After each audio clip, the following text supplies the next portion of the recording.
Sometimes a chance encounter decides fate. This is how you can find a person for life, or it can lead to problems, sometimes so serious that they can lead to death. This case occurred in 2020. An investigating detective was confronted with a scene so bloody that it was the most terrifying memory in 32 years of police experience. The deceased was Alyssa Burkett. When police officers arrived at the scene of the tragedy, the victim's relatives were already there. They spoke with the authorities and provided the first valuable clues for the investigation. According to Alyssa's sister and mother, there was only one person in her life capable of murder. In the months after the massacre, the deceased appeared to her mother in dreams. Almost every night she saw her at the other end of the room when she fell asleep. The woman knew exactly that her daughter was dead, but she was happy to see her. When the mother was first confronted with the dream, she assumed her daughter had returned. However, Alyssa said she would not return under any circumstances as she was very afraid for her life.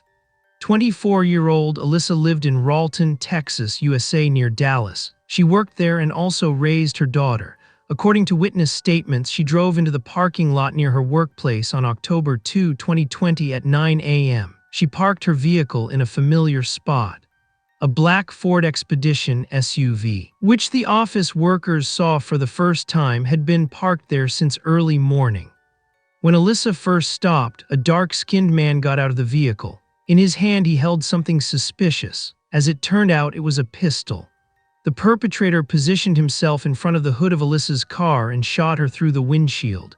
When the next witnesses became aware of the sound, the perpetrator had already gotten into his SUV and began backing out of the parking lot. Alyssa got out of her car at that moment. She was alive, but she was seriously injured. Her left eye was almost destroyed and the left side of her face was severely damaged. Alyssa wanted to call for help. Unfortunately, she got out of her car too early because the attacker's car stopped abruptly. He drove past her. At that moment, the dark-skinned man who had previously fired the shot got out of the car again. This time, he had a large knife in his hand. Alyssa was barely on her feet when he dealt one stab after another. Despite her injuries, she still had the strength to fight. The young woman tried to defend herself against her attacker, but that only made the situation worse. Unfortunately, she had to defend herself alone, as the people around her were simply afraid to approach the madman with a weapon in hand. They feared he might open fire again or stab them. All this happened directly under the windows of the real estate offices where the victim worked. There were many witnesses who observed the events. Since she could not get help, Alyssa collapsed. The dark-skinned man jumped into his car and drove away. Alyssa suffered serious injuries but was still alive. As the perpetrator fled, colleagues came out and tried to help her. They were shocked that Alyssa was attacked in broad daylight in a public place with such brutality. Her colleagues called for help while the attack was still in progress. The perpetrator had barely had time to drive away from the parking lot when the sirens sounded and the emergency services arrived at the scene. The ambulance was the first to arrive at the scene. They tried to help the victim, but it was too late. The young mother was dead. She had not waited for the paramedics to arrive due to the heavy bleeding. In total, she had a gunshot wound to the eye and 44 stab wounds all over her body. The victim's mother immediately responded to a call from her daughter's colleague. She was even faster at the scene than the police officers. The woman provided the first valuable information. In her opinion, the only person who had a motive was her ex-boyfriend, 33-year-old Andrew Beard.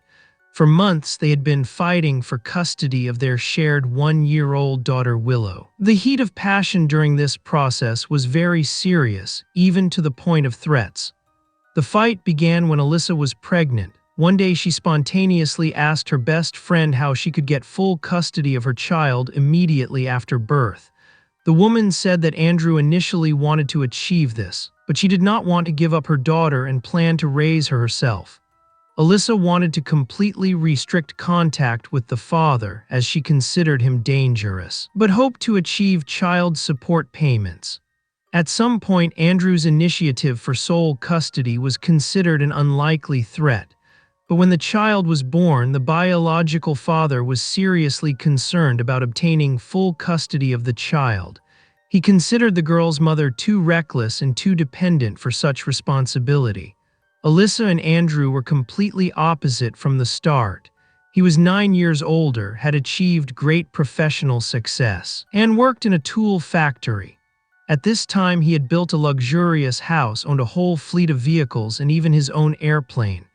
When I met the young people, Alyssa was 22 years old. She was a student who had just started to build a life for herself. Due to her age, she was still quite carefree in many things. They met through a dating site. It was a short romance, nothing serious. Everything changed dramatically when Alyssa found out she was pregnant. During this time, she lived with her friend M, who remembered the exact moment the baby was announced. Alyssa stood crying in the bathroom, and when her friend came to her, she silently handed her a positive pregnancy test. But what started as slight excitement before motherhood gradually turned into anxiety, especially when she learned that she was pregnant with a girl. On July 23, 2019, she gave birth to a daughter named Willow. Her fears about motherhood had completely disappeared. She was ready to be the best mother for her daughter, and she was really good at it. When she realized that she would now be a single mother, she went back to college and quickly completed her studies, as she had previously dropped out in her final year. She now had a major. Alyssa quickly found a good job. She became an assistant property manager, willingly began building her career, and continued to live for her child. The young mother had always hoped to build a better future for Willow. Andrew, on the other hand, had not had financial problems for a long time. He was wealthy and could buy everything he needed for the child. The man said he wanted sole custody to give his daughter a carefree life, but Alyssa believed it had to do with him wanting to hurt her. Honestly, she didn't quite understand why her ex was fulfilled. It seemed that they had separated peacefully and could resolve all problems peacefully. In the initial phase, the man only had the right to see her once a week. He could take his daughter for a few days, mostly weekends. Andrew was obviously very unhappy about having to drive his daughter back and forth. He initiated a lawsuit that became a big problem for Alyssa. Despite her efforts, court costs constantly drained her bank account. There was barely enough money left to make ends meet. She knew it would be very difficult to win this fight because her opponent was an established man who had the money, the best lawyers, and everything to win. She had none of that, but she didn't want to give up. Unfortunately for Alyssa, her former chosen one turned out to be a man who hardly noticed the word no and generally could not accept such an answer. Alyssa's mother was shocked to discover that her father simply regarded Willow as his property and did not even want to share her with her own mother. Suddenly, in March 2020, when Willow was 8 months old, the warring parents were able to agree. They agreed on both visitation rights and financial support. Things seemed to have calmed down. Alyssa had no idea that a true storm was brewing. In late spring 2020, the bitter custody battle was over. The parents strictly adhered to the given schedules. The young mother had a new boyfriend named Ben, and Andrew was interested in a girl named Holly. Their former differences seemed to have become indifferent to them. Initially, everything seemed peaceful. The child was well treated by both families. Holly had even contacted Alyssa and written to her that she expected a healthy relationship between her lover Andrew, and Willow. That seemed like a good sign, contrary to expectations. However, the relationship suddenly and very noticeably deteriorated during this time. The reason for this was a small conflict that arose when Andrew did not return his daughter on time. From that moment on, the man became hostile, again demanded sole custody, and threatened a second lawsuit. From this point on, Andrew began to behave very rudely.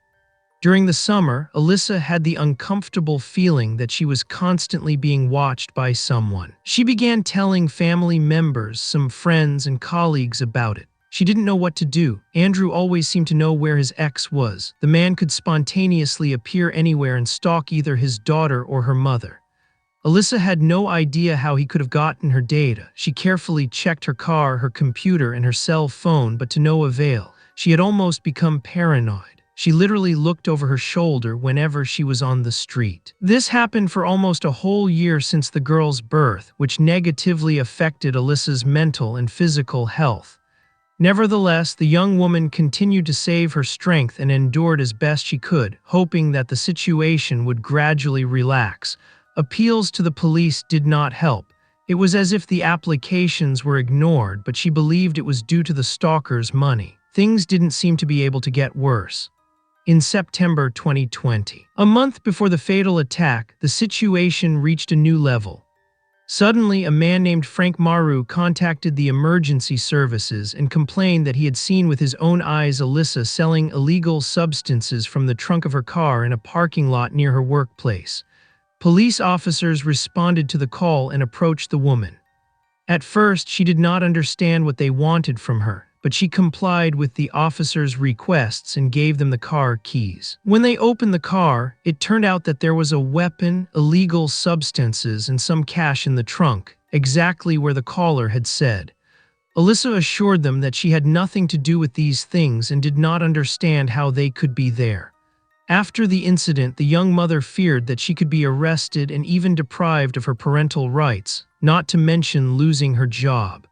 She was sure that Andrew had orchestrated the whole thing. Because she was not involved in anything illegal, everyone close to her knew that. Alyssa never appeared in criminal complaints. From the beginning, the young mother insisted that the whole thing was staged to frame her. She cited problems with her ex and numerous stalking allegations. That same evening, she spoke with her friend, who was also her roommate. Alyssa was convinced that after placing illegal substances in the car, an attempted murder could be the next step. Such suspicions are a powerful testament to how frightened she was. Also, during this time, Alyssa had a lot of contact with her sister Madison, who supported her. Alyssa told her about almost every suspicious incident that occurred. Her expectations came true. A month after illegal substances and weapons were planted in her car, Alyssa was brutally attacked in the parking lot before work. Those close to the stalker's victim were sure that this was the last resort Andrew was forced into when the attempt to hand his ex over to the authorities did not work. In fact, she was never arrested or charged due to lack of evidence. It turned out that some perpetrator had hidden illegal substances in her car. Even Andrew's mother said that her son behaved strangely towards Alyssa. His anger and desire to take the child away from her seemed inexplicable. But Alyssa did not believe that Andrew was even capable of violence. The man had always been a warm-hearted and loving person who acted from the heart. Andrew's mother insisted that he was very good with Willow and was a wonderful father. He was very upset that he could barely spend quality time with his child. But could the biological father have organized the crime just to provide stability for his daughter? The deceased's relatives had no doubt. The police went after Andrew Beard, who had been stalking Alyssa in recent months. To the mother's horror, Andrew Beard visited Willow after Alyssa's death and took the girl away from her. The woman feared that the child might be in danger and immediately notified the police. Only a few hours had passed since the murder when police stopped Andrew's white Ford F-150 pickup for an alleged traffic violation. Inside were his fiancée Harley and his daughter, who was in a child seat in the back. The arrested individuals were very calm from the beginning, showed no agitation, and willingly answered all questions from the police officers. They truly seemed unaware of what was happening. Nothing suspicious was found during the vehicle inspection. Andrew and Holly were allowed to drive away with Willow as the visitation rules had been set by the court. The father had not violated them, and the police officers saw no danger to the girl's life. However, it was decided to confiscate the car for investigation. In addition, the entire group was prohibited from returning home as they wanted to search there for evidence of the attack on Alyssa. The couple went to the hotel with the girl. Meanwhile, the investigation team worked in Andrew's villa. As claimed by Alyssa's parents, evidence was found quite quickly in the house. In one of Andrew's backpacks, for example, there was an envelope with compromising texts. Judging by the content, everything that had happened was related to Frank Maru, who had originally called the emergency services a month before Alyssa's death. The note intended for this man contained all the necessary data: model and number of the victim's car, address, personal data. In addition, a special device was found here that contained recordings of conversations with the emergency services. Devices and software were found that made it possible to track Alyssa's cell phone movements. A similar device was attached to her car. This allowed them to determine her location in real time, but the most interesting discovery was made in Andrew's car. There was a bottle of a very dark foundation with which it was possible to disguise his face as African American. They also found hiking boots soaked in bleach. From this point on, there was a connection to the massacre, but a fairly solid one. Neither a weapon nor a knife could be found at the crime scene in the house or in Andrew's pickup. There was only an empty sheath, but it was impossible to say what kind of knife was in it. The next breakthrough came only a day later. It turned out that the black Ford SUV driven by the perpetrator had been bought shortly before the assault. It was found abandoned less than a kilometer from Andrew's house. The murderer was even filmed on surveillance cameras at Andrew's house driving the car. Blood from the deceased was found in the black pickup. In addition, there was another part of the masquerade arranged by the attacker, a false beard with brown foundation, the same one worn by Alyssa's killer. But more importantly, DNA samples of the suspect were found in this car. Andrew was about to be arrested. During this time, he was staying in a rented apartment with his fiancée, his mother, and his daughter Willow. The girl was taken away and handed over to the deceased's mother, and Andrew was arrested and charged with first-degree murder. Holly Elkins was the most affected of all. She volunteered to speak with the police officers because she did not understand what was happening. She admitted that she had no idea that the man she was going to marry could be capable of shooting and stabbing someone. The conversation with Holly lasted about an hour. The authorities hoped to gain her as a witness for the prosecution, but she simply refused to believe in Andrew's guilt. At the same time, her fiancé was contacted. From the beginning, he insisted that he had nothing to do with it and claimed he had an alibi for the time the crime occurred. He claimed he had been at his house the whole time, but even the surveillance cameras in his house contradicted him. Andrew lied, which only increased suspicion of his guilt. But Harley also insisted that he was home, which already strengthened the suspicion of her complicity. When the interrogations were over, Andrew and Harley moved into a rented apartment. She claimed he was actually innocent. The man was then arrested but was released on bail 2 weeks later. During this time, the police were very concerned about Willow's safety, as an unregistered suppressor was found during the search of Andrew's apartment. It was suspected that the man could be particularly dangerous and was in possession of an unknown weapon. Although he had posted bail, law enforcement desperately tried to get him back behind bars. Finally, a loophole was found, and Andrew Beard was charged with possession of a dangerous weapon. He was taken into custody, and the police continued their investigation without fear for Willow's fate. A year and 8 months had passed since the crime. Finally, Andrew called his mother from prison to tell her the unimaginable news. He said he wanted to plead guilty because he could no longer hide the truth. All this time, his family had not believed that Andrew was capable of murder, but he was tired of hiding and being afraid. This news was so shocking to his mother that she simply collapsed to the floor powerlessly while on the phone. Andrew decided to confess everything, including the role Holly Elkins had played in the crime. Holly herself went to her hometown of Michigan only 2 weeks after Andrew's arrest and lived her life there. Her friend admitted that Holly had started a new life. She had bought an apartment, acquired a new Lexus, and met a new boyfriend. Up to this point, Holly had been portrayed as a victim or a disturbed woman who was allegedly in shock and pain over Alyssa's death. Now it was clear that this was a carefully planned act and manipulation. Andrew described his ex-fiancée as a very controlling person.